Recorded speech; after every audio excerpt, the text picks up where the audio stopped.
It's time! What's kicking, everybody? We are back for another episode of Pickin Fights. I'm Keith, joined as always by my friend Tom. Tom, how are you today, bro? We're talking about a card that's happening in Miami. Reminds me of the Diaz brothers. So I'm hitting the Diaz flex for whatever reason. Why do they pull their elbows in so close? Normal. Why do they got a flex like this? It's somewhere between a flex and a guard. I don't know. Just realizing that, but yeah. UFC 314, Volkanovski, Lopes. What do you think? Yo, just real quick, when I think of Miami, I always think of like the street fighting scene with like Masvidal and Kimbo Slice as well, like the old school fucking blacktop brawls. Those were good days. Those were fun fights back in the day. Do you remember when Kimbo Slice fought the cop? I got into UFC and MMA like just beyond that. So I missed MMA, bro. That was street fight. Yeah. I didn't, my world wasn't involved anything fighting related up until probably junior year of college, if you could believe that. Outside of that, I had like a couple of friends who would watch MMA, watch the UFC, and I'd be like, damn, you guys are kind of barbaric for watching that. Are you serious right now? And then turn around 10 years later, I have a podcast every week. We have a podcast every week talking about it. But no, I missed it. But I've gone back and I've watched a little bit of Kimbo Slice and how utterly terrifying that human was, even if he wasn't the best martial artist.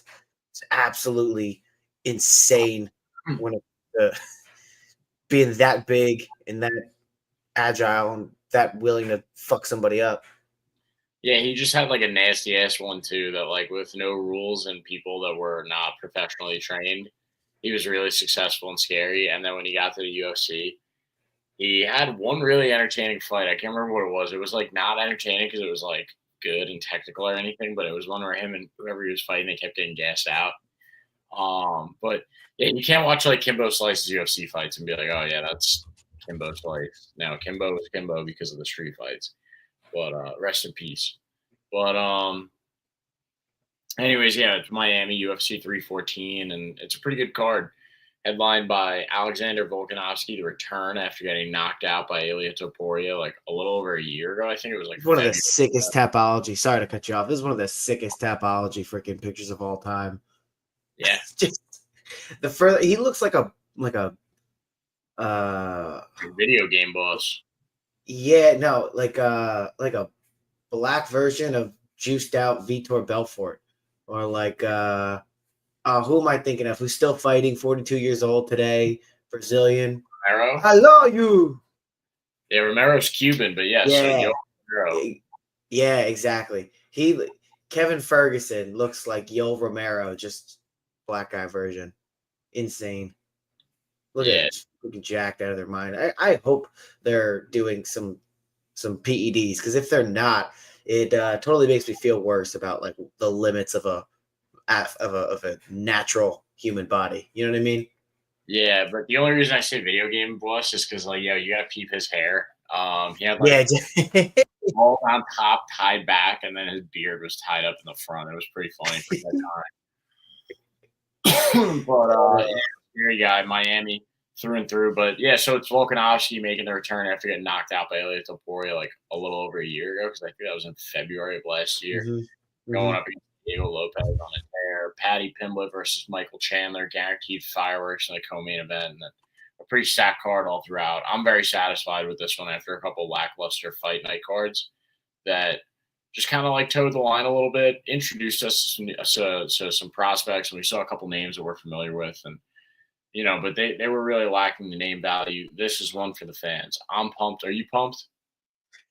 I mean, yeah, but I don't know if I'd go as far as you would. Like, I think that I'm more excited about this UFC card than more previous ones, because I think you have more name value and name recognition. Also, some politics tied in, webbed through with Bryce Mitchell going up against John Silva.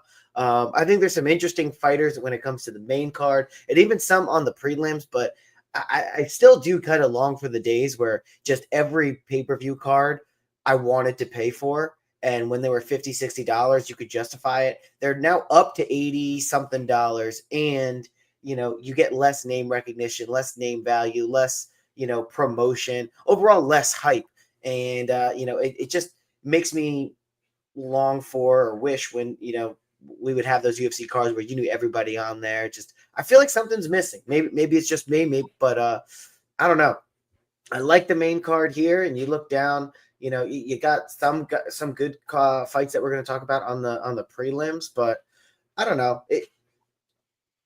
It's not getting me totally riled up. I mean, I'm looking at it and it's really good, but I don't know. I feel like I'm just maybe longing for the old days, if that makes any sense. I get what you're saying, but like my excitement comes from like the return of Volk, Mike True. Chandler versus Patty Pimblett. I think that's a guaranteed banger. I think that that's actually going to be like a really fun and exciting fight. Bryce Mitchell, I don't know if you would call it politics, but Bryce Mitchell is just like in the public spotlight right now for so many different reasons. And then Dean Silva, like, apparently invoked the devil. And so now him and Bryce Mitchell have beef. And that's a fun one because I think there's only one way that that one ends. Stay tuned for what I have to say about that. And I think Tom's probably going to agree. Yair Rodriguez versus Patricio Pitbull. I'm extremely stoked for this one. Patricio Pitbull, no longer in Bellator. I don't think Bellator is a thing anymore, but he was always lighting stuff up over there. That was like one of the few names that I recognized in Bellator consistently and watched on a regular basis. And now he's with the UFC, and he had fights with Michael Chandler back in the day and like beef. And I think Chandler beefed and had fights with his brother as well. So, that's a fun one. There's like intertwining beef on the card. And then the main card opener is Dominic Reyes versus Nikita Krylov, which is just like, okay, like, all right, they always do that. Like, here's a heavyweight fight or like a light heavyweight fight to open up a main card. So whatever. I would have rather had one that, the Sean, we're going to talk about it, but Sean Woodson versus Danny. Yeah, I would have rather had that on the main card. That's a fun one to open things up with, but whatever. They always do this light heavyweight thing. Anyways, with all that being said, that's my justification for why I think it's an exciting card. The prelims are okay too. Do you want to jump into our prelim notables? Yeah, let's do it.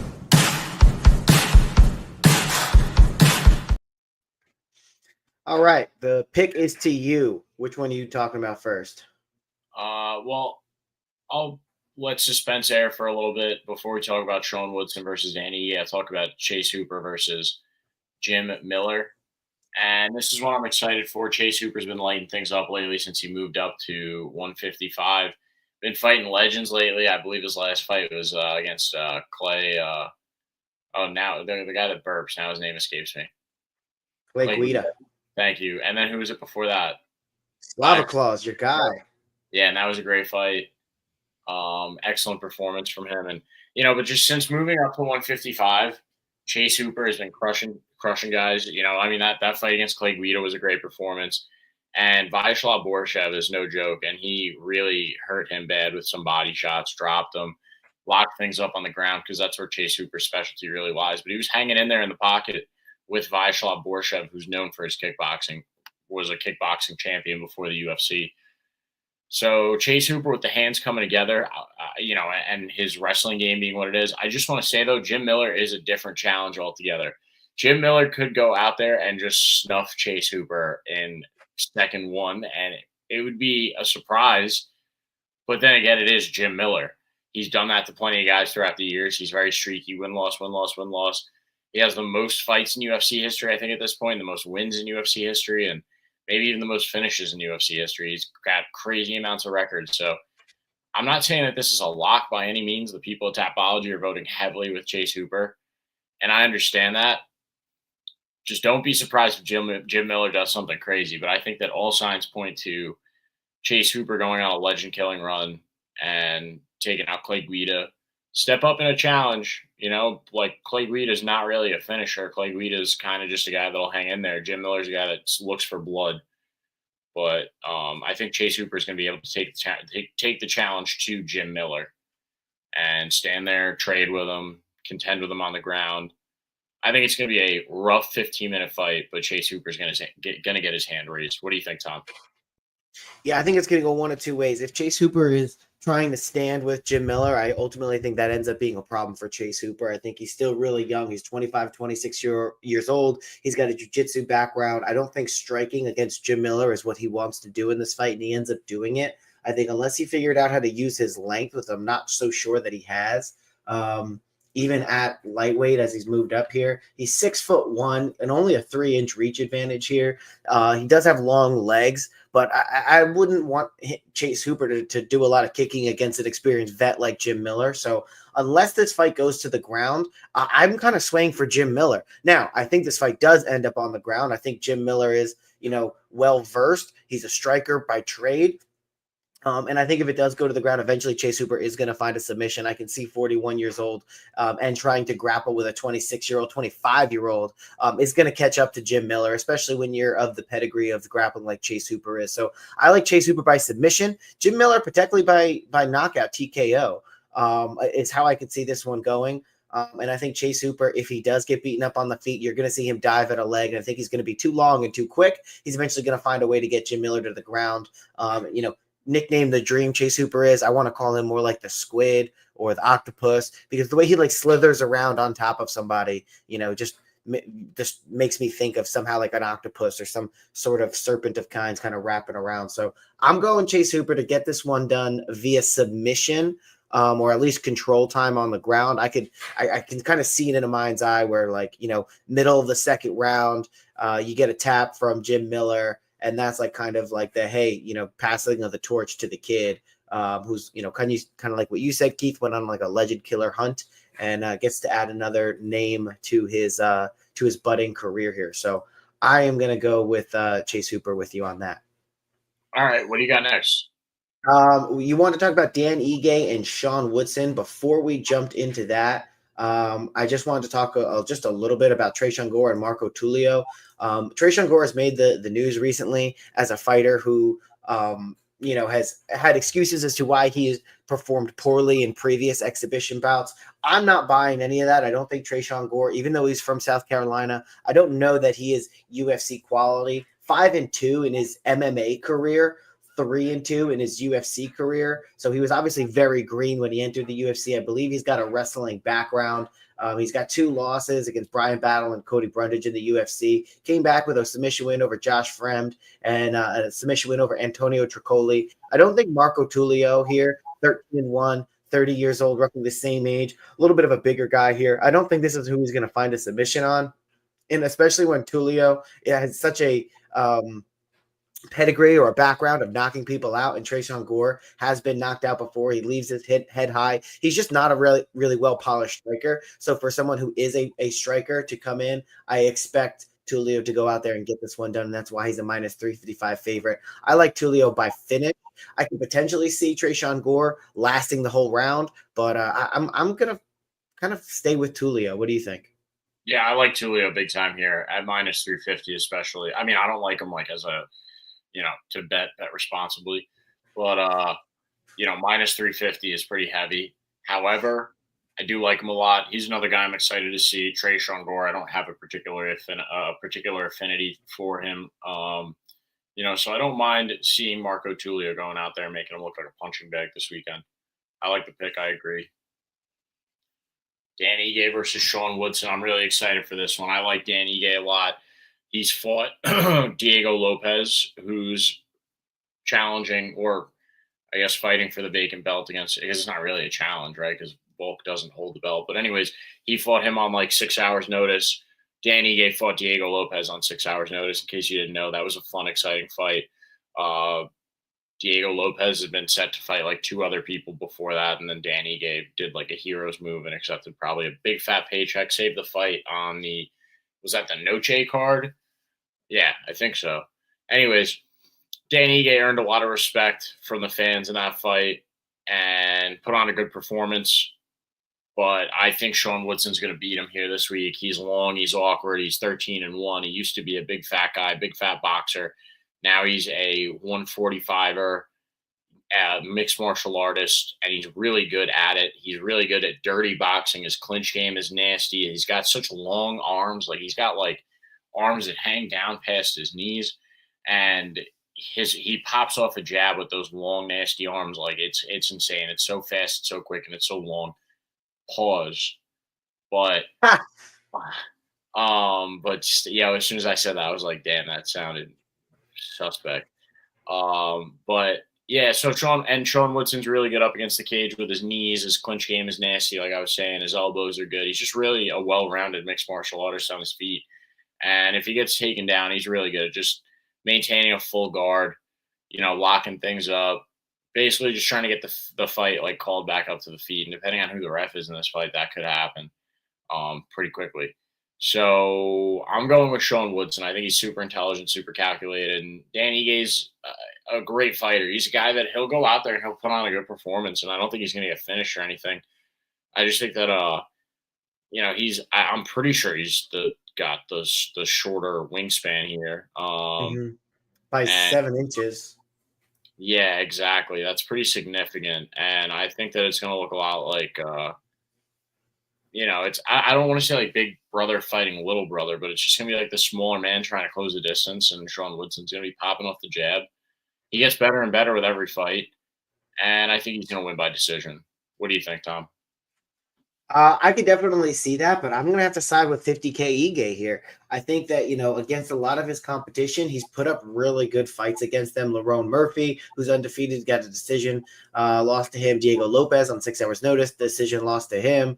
Bryce Mitchell, decision lost to him. Against a lot of these grapplers, he's going in there and, he's holding his own, but not enough to get the victory here. And Sean Woodson, he's more of a striker here. And I know he is really good at using that length, but Dan Ige is so calculated and so technical. I think that he's going to do a good job of keeping himself safe from Sean Woodson and go in there and land a lot of punches, a lot of heavy volume. And that's ultimately going to be the difference maker here. I don't know that Sean Woodson is going to, get Dan Ige down, because at 5'7" versus 6'2", Dan Ige is very compact. And he's got a low center of gravity. I think he's going to be harder to find his way to the ground against a guy like Sean Woodson, where maybe Sean would have an advantage, maybe he wouldn't.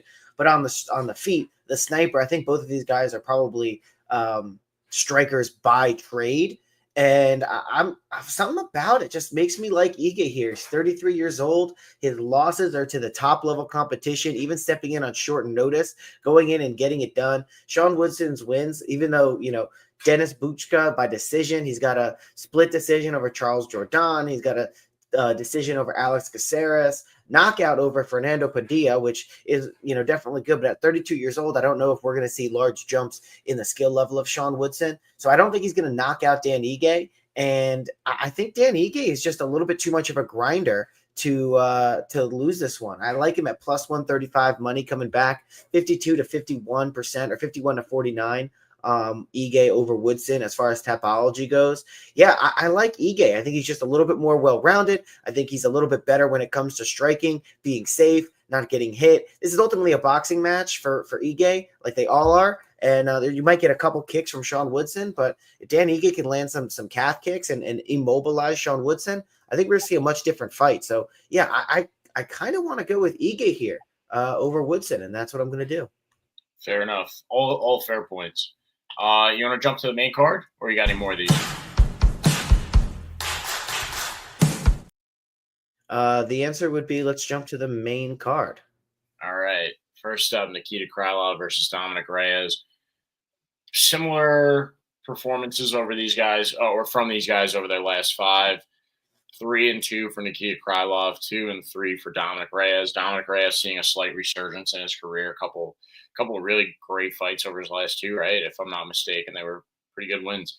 Nikita Krylov, you know what? I'm just gonna go out there and say it. I think Dominic Reyes I think he's gonna come back, dude. I think that like we're seeing a point in his career where he looked down and out for a little bit. He suffered some bad losses, and I think he's going to come back. And that's really all my logic for this one. He fought some really good guys. Yuri, he lost that spinning elbow to Yuri. And, he beat Anthony Smith in his last fight, knocked Anthony Smith out. But still, Anthony Smith is still a fighter. Anthony Smith isn't a guy. I want to give Anthony Smith his flowers to kind of make Dominic Reyes sound better. But he did look really, really good in that fight, and I think that we're going to see him come back. I don't think that he's like as down and out as everybody thought that he was. I think he's still a really good boxer. I think he's still a really good mixed martial artist fighter. He just caught the shin end of the stick a couple times.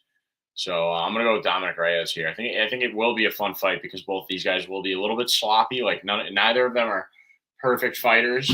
Both of them are lacking defense heavily, and both of them really they are susceptible to a lot of things from the outside. So, but they also just kind of throw things right down the pipe, both of them. So it's like should be a good fight though. Should be a fun one. But I'm going with Dominic Reyes. What do you think? Yeah, and I think this is a good one to open up the pay-per-view on because I think, they are technical enough that it's going to be a good fight. Yet they're gritty enough to where they leave themselves open to be hit. I think we're going to see a lot of trade-off blows in this one. The one thing that concerns me is Nikita Krylov being able to get down to 205. You see he had that catchweight fight against Ryan Spann at 213. They're roughly about the same size, these guys, about the same reach. This is going to be a stand-up fight, and if it does go to the ground, I think you're going to see two guys not necessarily advancing towards a submission, even though I think they might have some submissions on their record here. Dominic Reyes has done a little bit more to finish as of late. Actually, that's not totally true. I don't know. It's really hard to say because they've both fought good competition. They've both fought poor competition, various levels of which. I think this one's going to be just a mauling. From both sides. It's going to be a slobber knocker. You're going to see guys throwing. And I think Dominic Reyes at 35 years old here at the 205 division. I wonder where his mental state is. Is he like, hey, I'm going to go and I'm going to, really try to make another run before the end of my career at a belt here? Or is he just kind of playing out the clock? Nikita Krylov at 32 years old probably has a little bit more to fight for in terms of his career. Also out of Ukraine, and you can't underestimate those Ukraine fighters. There's a couple of them who, had done really, really well throughout the Ukraine war. So that makes me want to side with Nikita Krylov. Also, he's just been maybe a little bit more. Oh, I was going to say he's a little bit more active. He's not. He has not fought in 2 years. And I'm not totally sure what's kept him out. But given Dominic Reyes has fought 3 months ago and 4 months ago, did I see 9 months? And 3 months ago, he's on a little bit more of a consistent cadence. I'm going to go with the little bit of ring rust coming from Nikita Krylov. Even at 32 years old, what's kept him out might have been injuries or what have you. But Dominic Reyes is looking to get back into form. So I'll go with the plus 165 slight underdog to get this one done. Dominic Reyes, 51% to 49% on Tapology. Yeah, this one's going to be a good one. I'm really looking forward to it. But yeah, that's who I'm going with. I'm going with Dominic Reyes to get this one done. Nice. I'm glad we agree on one finally. All right, next up we got Yair Rodriguez versus Patricio Pitbull. It's Patricio because I'm Patricky's the other brother. Both of these guys were in Bellator for quite some time. It's exciting. It's not like Michael Chandler coming from Bellator at like 33, 34 whenever he crossed over. This is a guy that Michael Chandler did have beef with, fought previously, but he's also 37 now. And Yair Rodriguez is in his prime at 32, even though he has 2 losses back-to-back. Still really great fights. Still looked really good and still looked good enough to beat Pitbull here this time around. Lost to Brian Ortega, lost to Alexander Volkanovski. Volkanovski was just coming off of the Islam Makhachev fight the first time around. Looked incredible in that fight. Some argued that he won. I was one of them. And then he went out there and absolutely dominated Yair Rodriguez, and then he lost last time around to Brian Ortega. But, Patricio Pitbull has not fought UFC. Well, you can't really say that, actually, that he hasn't fought UFC-level competition because he was fighting the top guys for, the better half or actually really over a decade in Bellator. Kind of seeing some of the same faces on repeat. It kind of is like a revolving door over there in terms of, like, who you're going to see fighting for belts over and over again at that time period. But, I like Yair Rodriguez here. I think this is going to be fun. Both guys are going to show up. Both guys are going to do flashy things. They're going to try exciting things, fun kicks, spinning attacks. And they're really both going to bring it. So I'm looking forward to that aspect. And I think somebody's going to draw blood. And ultimately, I think if Pitbull hangs around, then I think it'll be a Yair decision win. But I think Yair is actually going to finish him here. So I'm going with Yair Rodriguez. What do you think, Tom? Yeah, and I actually haven't watched Pitbull fight. He hasn't fought in over a year since the Bellator acquisition / folding. At 37 years old, that's not what you like to see. 37 going on 38. I think some of his best fights are behind him. Just another story of fighters having their best years pass them by, then finding their way to the UFC a little bit too late. We'll probably lump Michael Chandler into that conversation as well. I'm going with Yair Rodriguez. He's so well versed, and I feel like these couple losses on his record isn't indicative of who he is. He's got that loss to Brian Ortega via arm triangle. Alexander Volkanovski he lost to. He's got the win over Josh Emmett and Brian Ortega. That Brian Ortega was due to a shoulder injury on the part of Ortega. Josh Emmett, he's got the triangle choke over. Max Holloway, he lost the decision, which he got absolutely annihilated. But he's got really good jiu-jitsu. I think Patricio Pitbull will probably be able to find his way out of any of those submissions. But I think Yair is just a little bit more devastating. And the biggest thing is I think he's quicker. I think even though Pitbull has fought some really good competition and looked really good doing it, I think Pitbull at this point in his career might just have a step slower or two on Yair Rodriguez. And when you're against a guy who's so versatile when it comes to striking, that's not where you want to be. So I'm going to go with Yair Rodriguez to get it done using the striking. And if it does have to go to the ground, Yair is very active off of his back. I'm not saying that I expect him to find a finish against Pitbull off of his back, but it's not beyond the realm of possibility here. So I like Yair Rodriguez just mostly because of the age and what he's been able to do inside of the UFC and the level of competition he's fought at the UFC. It's top tier, top caliber. So I think he's just a little bit more prepared heading into this one versus the 38-year-old who's been out for a year. So that's that on that. It is kind of weird though, because we have had a lot of guys recently get into the UFC a little bit older.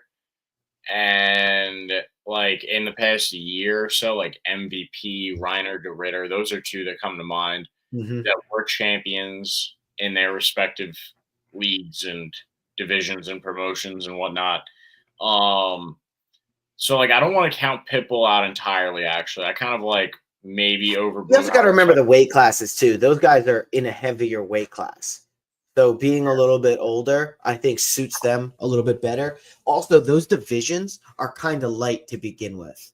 You talk about 85 is kind of a lighter division than 45 at least. So you're going to be 37 years old, a year out of the game, and you're at flyweight, featherweight, one of the most explosive divisions in the UFC. I think there's just too much against Pitbull. That's my personal feeling. I agree with you. Like we didn't expect Michael Venom Page to win, and he went out there and put on a stylistic effort, and he looked really, really good in his 2 UFC bouts. But I think you have more longevity the older you are, right? Yeah, I think, or the more you weigh. Yeah. Oh yeah, I would agree. That actually makes a lot more sense too, because no, I agree. You look at previous history and everything, and your logic is super sound. So I agree with you. I'm just saying, like, don't sleep on Pitbull, though. No, yeah, for sure. He is kind of a sneaky pick here. Speaking of sneaky picks, Bryce Mitchell at plus 260. I'm not going with Bryce Mitchell in this fight. I'm going with Dean Silva. Bryce Mitchell in the public eye, like I mentioned earlier, he's in the limelight right now for the past few months for just making comment after comment after comment. Bryce Mitchell, get a PR team. You're a top UFC fighter. You were one time considered to be the American Khabib. Please get it together. Gene Silva, undefeated in the UFC. The Fight Nerds are undefeated in the UFC. I think this one's going to look a lot like the Josh Emmett fight. I think that Bryce is going to be hesitant, and I think he's just going to be afraid of the power like he was against Josh Emmett. He went out there and kind of like bopped around a little bit and threw a feint or two, and then Josh Emmett rained absolute hellfire down on devout Christian Bryce Emmett. So give me Gene Silva to do the exact same thing. Mean Gene, overhand, lights out. Good night, Bryce Mitchell. What do you think, Tom? Yeah, and I didn't realize that Gene Silva is actually going to be smaller here. I feel like I picture him being a longer opponent, but not the case. He is out of the fighting nerds. He is explosive. He is powerful. You know he's going to have a good jiu-jitsu background. It seems like Thug Nasty is getting punished here by the UFC. I think Dana White goes, hey, we're not going to punish anyone for saying stupid things. We'll just give them really bad matchups and have them get their face beaten in. And sure, we'll pay them to do it. But all in all will be right with the world because everyone who is upset with Bryce Mitchell gets to see his ass get kicked. And at that point, that kind of ends any, ends any issues that people may have with him, any controversy. So I think Bryce Mitchell, we've seen him not be great at striking. The only time he is successful at striking is when his opponent is trying to defend any takedowns. He does maul you, grab a hold of you, and keep you down when it comes to those takedowns. But I think Gene Silva has just been training a little bit with competition that's just far better than to have that happen to him. I think he's extremely well versed, and I think that striking, he kind of outpaces Bryce Mitchell far more than Bryce Mitchell might outpace John Silva when it comes to takedowns. But listen, I know everything I just said kind of lends itself to believe that John Silva is going to go out there and have, a striking, really just go out there and put on a clinic against Bryce Mitchell. My one caveat to that is that I think it's entirely possible that Bryce Mitchell does find a way to get John Silva down and does hold him down for the majority of the round. And it's kind of a comeback moment for Bryce Mitchell. We know he's got the win recently against Chrome Gracie, but Chrome Gracie exhibits very little striking resistance, and Bryce Mitchell was able to just maul him on the ground. I don't think John Silva is going to get mauled that same way, but I do want to present the realistic outcome that John Silva may be overmatched when it comes to grappling. I don't think he is, but he very well might be. All of that being said, I still feel more confident in the gap and striking here. So I'm giving it to John Silva. The fighting nerds are hot. So, I want to stay with the hot hand. You know what I mean? Yeah, and I just want to say something to your point, too, about him being punished by the UFC. He also asked for this fight, too, because, Gene Silva said something. He was like, you will bow to the Lord or some shit. And Bryce Mitchell was like, oh, you called yourself the Lord. You can't call yourself that. So I want to teach this guy a lesson. And I guess the UFC was just like, okay, you want to die. Here you go.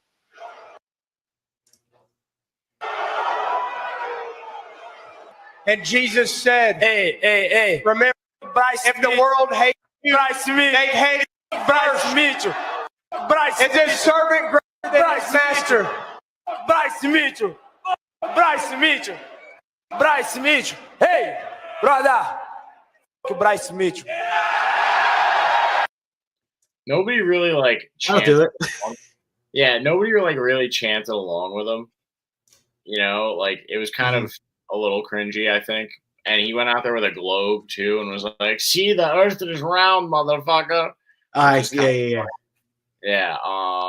But I don't know, Bryce Mitchell's just an easy target, and you have to kind of be a little creative. I feel like when you're talking shit about him nowadays, if you really want to cook him, you got to go kind of outside the obvious. And maybe Gene Silva will do that press conference on Thursday. This should be a good press conference. It should be fun. But speaking of two guys that are good on the mic, next up, co-main event, Michael Chandler and Paddy Pimblett. You don't think? Well, Chandler's not great on the mic. Chandler, and he really has been showing a lot of respect to Paddy Pimblett going into this fight too. And I just watched the Nelk podcast interview with Paddy Pimblett about this fight, and he was like, "Oh, after I forget who he said he beat, that Chandler sent him a video doing the Paddy the Batty chant and was like, congrats, buddy." And has always basically shown Paddy props and didn't really want to fight him for a while. And then his name came up, and he said he wanted to fight before his birthday so he could enjoy it. And his birthday is in I think it's late April or May. And, because he likes to he doesn't really get big and fat anymore in between fights, but that was a thing that he used to do for a while. But, pretty cool, enjoys himself. Yeah. Pretty much respect between the two guys. And both of them really exciting fighters. You know, he's a scouser. He likes to get in the heat of battle and really throw with guys. And Mike Chandler likes to come over the top. And I have an odd pick for this one. And it's not because I'm a Mike Chandler fan, but I saw Hanato Moicano break it down, and I really thought about it, and I was like, maybe he's right. Paddy Pimblett fights with his hands like out in front of him like this, not protecting his chin, and like kind of like down, like elbows down and stuff. He does have pretty good defense. It's developed over his past couple of fights really well, and he's had a great trajectory going into just becoming a star while rising the ranks slowly. But the other thing about what I was getting at though about his defense and the way that Michael Chandler fights, like he has his hands down and Michael Chandler fights over the top, and that's just really not a great combination for Paddy Pimblett. Like that doesn't dislocate his shoulders too. Like that just seems unnatural. Yeah. Styles make fights though. And I think that Michael Chandler actually presents like a really tough style for Paddy Pimblett early on in this fight. But I don't know if he can last 5 rounds. His cardio isn't too great. This is a 5-round fight, right? Mike Chandler's cardio is great. Paddy Pimblett now not being fat, I think he's been putting a lot of emphasis into his cardio. He speaks a lot about how previously when he was gaining a lot of weight, his cardio would suffer greatly and he would be struggling and feel like he was like drowning late in a 3-round fight. So he's put a lot of emphasis into his cardio. I think Chandler will probably touch him up early on like he does in a lot of his fights. He's going to make it dirty. He's going to eye gouge and he's going to like try and fish hook Paddy Pimblett at some point. And Dustin Poirier is going to be on the commentary booth too for this fight, providing analysis. Is he really? Yeah, I don't know if he's going to be doing every fight, but I saw that he's going to be providing analysis alongside Joe Rogan, DC, and Anik. But you know who I saw post that though was Dovi Simu, and like sometimes he'd be bullshitting, Okay. Oh, a desk analyst. Yeah, so he'll be up at like the box up top talking. Oh, okay. Because that guy, Dovi Simu on like Twitter and Instagram, he posts that, and sometimes he posts facts, but like other times he just posts like straight memes. So I don't know, but how do I spell that? That sounds familiar. Dovy space S. Oh yeah, you're right. Yeah, that guy's like Twitter famous or whatever. But he posts a lot throughout the day, so yeah, that's. Someone put it on Instagram. I thought that was gonna take me right there, but nah, it's all good though. But anyways, yeah, he posted it, so I thought that was gonna be the case. But either way, I'm sure he'll provide some salty analysis at the post-fight desk. I think he'll touch up Paddy early, but Paddy's gonna live up to Scousers don't get knocked out, mate. Scousers don't get knocked out. They don't get knocked out. Don't Scousers. You remember when Cody Garbrandt was like, "Oh, sorcerers don't get knocked out." But yeah. So anyways, I think that's how it's gonna go down because I believe it is 5 rounds, right? If I'm not mistaken. Yeah. So. Early, Chandler touch him up, probably win the first 2, and then Paddy Pimblett finds something, sneaky surprise submission, because now Michael Chandler can be submitted. That was something that hadn't happened for Chandler's whole career, and it just happened against Poirier. So maybe it'll happen again. He did put on a good performance against Oliveira, but Paddy's different, bro. No, I'm just kidding. But I do think Paddy's going to find a way. Styles make fights. What do you think? Yeah, I'm gonna go the other way. I'm gonna go Team Chandler. I'm not totally sure why. I mean, I know why I'm picking him. I think Paddy, like you said, Paddy doesn't have a good he doesn't have a good base for fighting a guy like Michael Chandler. We haven't seen him have great prolonged cardio. I think this is Paddy's first 5-round fight in the UFC. He talked about how he fights with his hands down. He gets hit a lot. His chin's up. He's 30 years old. It's not like he's an up-and-coming kid. And we don't see a lot of improvements or changes in his fighting style, fight to fight to fight. So it's not like I can, have confidence in the fact that Paddy's going to come in, he's going to watch tape, and he's going to have his hands up. We also see Chandler with his hands up too in more of a lower wrestling fighter stance. Paddy has really good grappling, and so does Chandler. So I almost want to say that null and voids if Charles Oliveira didn't submit Chandler. I'm not sure that Paddy Pimblett is going to be able to, famous last words. And I think a lot of the reason why Dustin Poirier was able to submit Chandler was because he was able to beat him up on the feet, and then he was able to actually take advantage of areas where Michael Chandler had already been beaten. Whereas Paddy Pimblett, I don't expect him to have the same level of success on the feet against Chandler that Poirier did. So I think Chandler's probably going to get the better of the exchanges. I don't know if Pimblett has been in there with a guy who hits as hard as Chandler does. Sure, you have King Green in there, but at this point, Bobby Green is not the Bobby Green that he once was. And Bobby Green is super reckless. And I mean, again, so is Chandler. But Tony Ferguson decision victory. I mean, we saw Chandler go out there and basically continue. If Tony Ferguson wasn't on a slide, and if Tony Ferguson wasn't already kind of deprogrammed from that fight with Justin Gaethje, Michael Chandler absolutely did him in with the melting face kind of front kick that he landed on him. And then still not able to finish him. Paddy Pimblett wasn't. Jared Gooden went to decision. I think there was an eye poke or something with that fight. Jordan Levity got the submission there. Rodrigo Vargas submission. Paddy Pimblett just hasn't fought very good competition, not the level of Michael Chandler at the very least. And I think Chandler is going to go out there. He's got UFC experience. He's got Bellator experience. He's a previous champion. He's fought 5 rounds. Yes, he's been out for 2 years, but I think him being low, explosive, he's got a body style that, as a wrestler, he's ready to explode. I think in the 4th and the 5th round is potentially where you could see Paddy the Baddy, have more success. But I would basically just have to be guessing because I haven't seen Paddy go in the 4th or the 5th round and see how he fights there. We've seen Chandler fight in the 4th and 5th round and, remain competitive. So I like Chandler in the first couple of rounds. I think Paddy, we could see Paddy down bad and potentially fight his way back and start winning rounds at the end. But I think Chandler is going to be the one who I want to side with, especially at plus 135. I think this is maybe near even. 54% on Pimblett, 70% by submission after only one submission by Poirier after beating up Chandler. I don't know. I'm not as sold on the Paddy by submission train as everyone else might be, and I think that leaves it more to a striking battle, in which case, yeah, Chandler leaves himself open, but Paddy's not a big power hitter, and Chandler is. Paddy gets hit. I like the fight for Chandler. I do. I think it puts him in a solid spot to remain relevant. If he does lose this fight, I don't think that there's. I mean, maybe he'll go out there, lose the fight to make himself more attractive to fight Conor in 2 years, even though Conor's going to run for president of Ireland. I don't know. I think Michael Chandler is going to be 50 years old, still calling for the fight with Conor, like Conor is calling with Khabib, and like Tony is still saying he could beat Khabib. So I think we're just going to have a ring around the rosy of lightweight has-beens calling to fight each other.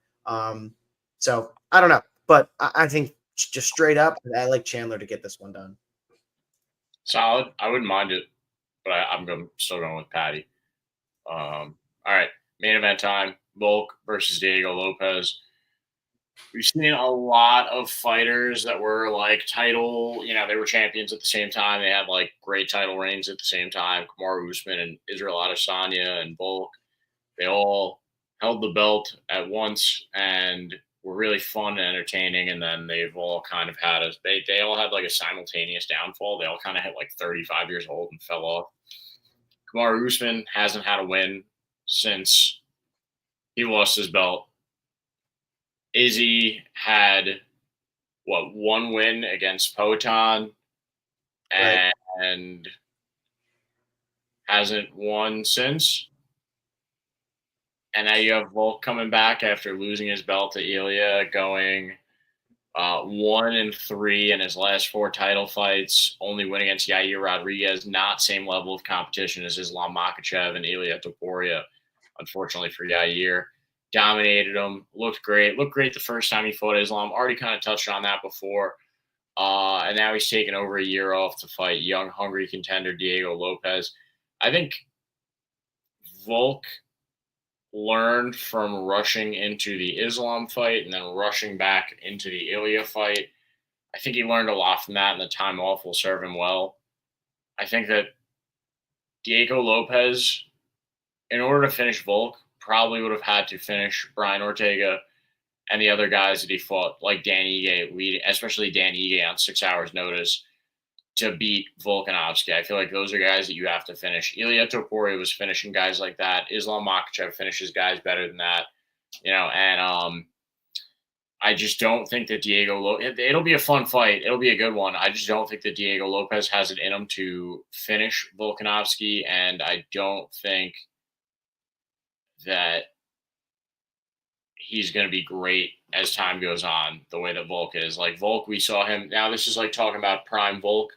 I don't know if we're past prime Volk, but prime Volk got better as the fight went on.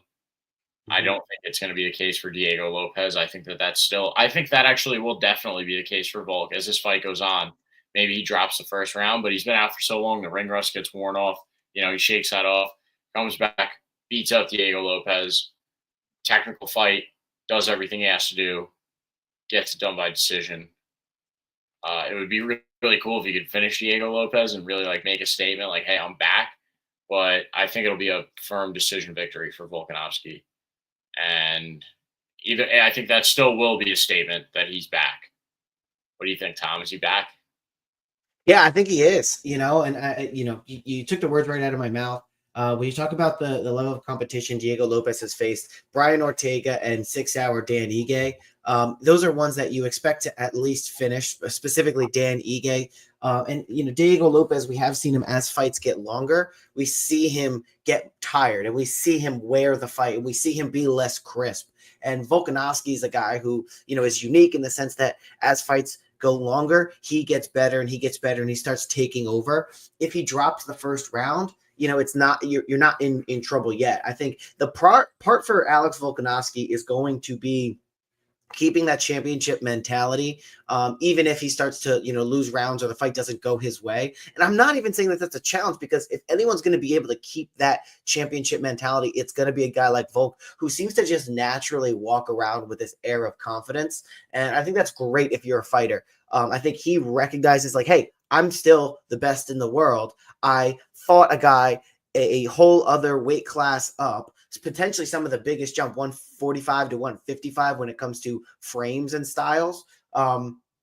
Big jump up there against a guy who's already a weight bully on short notice, who he already had a wrestling disadvantage with, and he went in there a little bit reckless and ended up getting finished. And I think he learned from that. I think also the Ilia Topuria knockout was, just too much weight fluctuations. You can see these happening within 3 or 4 months of each other. Too much weight fluctuations, trying to do too much. I think taking a year off is going to be great for him mentally. It's going to be great for him physically. I think a championship level fighter doesn't experience ring rust the same way. And even if he does, I think, this is a good opponent, a good challenging opponent for him to come back against. There's only 6 months difference, or 6 years between these guys. Diego Lopes, I still think about as kind of younger. Volk, for some reason, I think he's older than he actually is. They only have about a 1-inch difference when it comes to their reach, despite having 5, almost 6 inches difference in their height. I think Volk is a guy who's always, until Ilia Topuria, who's got crazy power beyond what a 45er should have.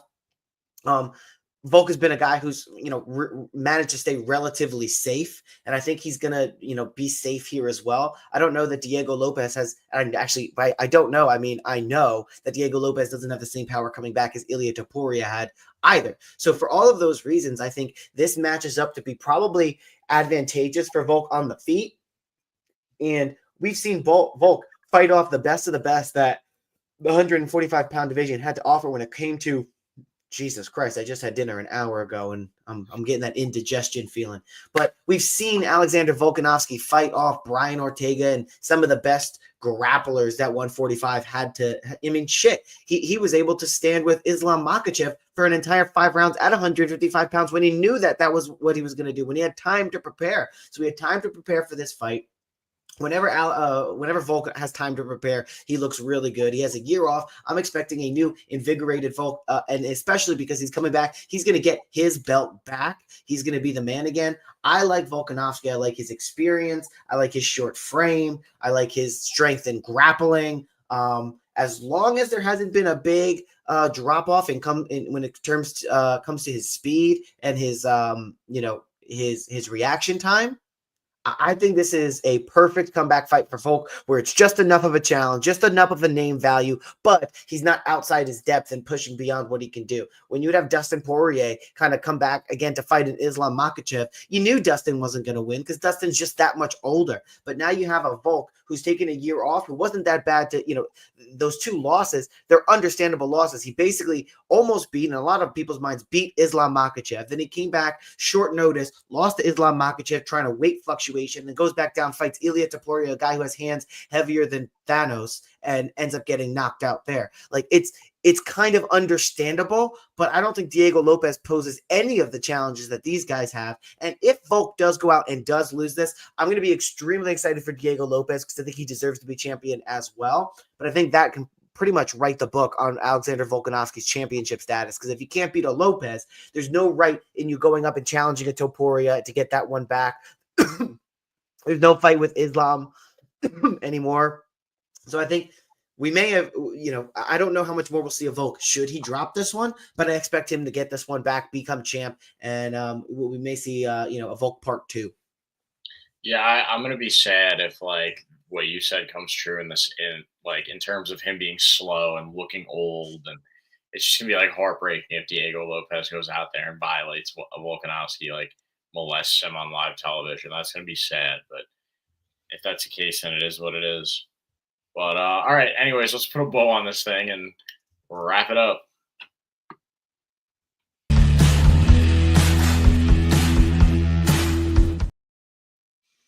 All right, you want to go first? Sure, pick rundown time. I'm going with Marco Tulio over Tresean Gore. I am taking Chase Hooper over Jim Miller. I'm going with Sean Woodson over Dan Ige. For the main card, Dominic Reyes over Nikita Krylov, Yair Rodriguez over Patricio Pitbull, Gene Silver over Bryce Mitchell, Paddy Pimblett over Michael Chandler, and Alexander Volkanovski and New over Diego Lopes. What do you think, Tom? All right, I'm going with Tulio over Gore. We didn't talk about it, but I like Erosa over Elkins. Elkins is pretty old and takes a lot of damage, and Erosa is a pretty solid striker. I like Hooper over Jim Miller, and I like Ige over Woodson. Some underdogs on the prelims. I'm going with Reyes over Krylov. I'm going with Rodriguez over Pitbull, Silva over Mitchell, Chandler over Pimblett, and Volk over Lopes. A year, maybe 2 ago, I said I wanted Bruce Buffer to coin the phrase "and again," because I think that would be a good one. Maybe not quite "and again," but something for someone who has been a champion before, and then comes back and wins it again a second time. I think and new doesn't really justify what they did. Obviously, they're not and still, but and again might have a cool ring to it. And again, UFC. What? Once again could be a good one. Yeah, right. And once again. Like if it was all like one word, again is kind of choppy. Yeah, because you want to do like and because it's new and still and again. UFC doesn't really make sense. It's kind of forced. And once again. Yeah. That could be cool. That would be hype if he had like a new moniker or something. Volk would be a guy to do. I mean, he's undoubtedly a legend. So if he had some sort of, special moniker for that, I'd be all for it. Yeah, I definitely agree. Well, anyways, please like, comment, and subscribe. We missed some of our friends in the chat this week. Our buddies like Joe and Frank and Fred, people that jump in here and chat with us sometimes. Follow us on X and Instagram @_pickinwinners, @Pickin Fights Tom, @Pickin Keith. Listen on Spotify, watch on Spotify. Am I forgetting anything, my friend? I don't think so. Okay, well, in that case, thanks for joining me, Tom. Thank you, people at home watching. Have a great night. Oh, boy.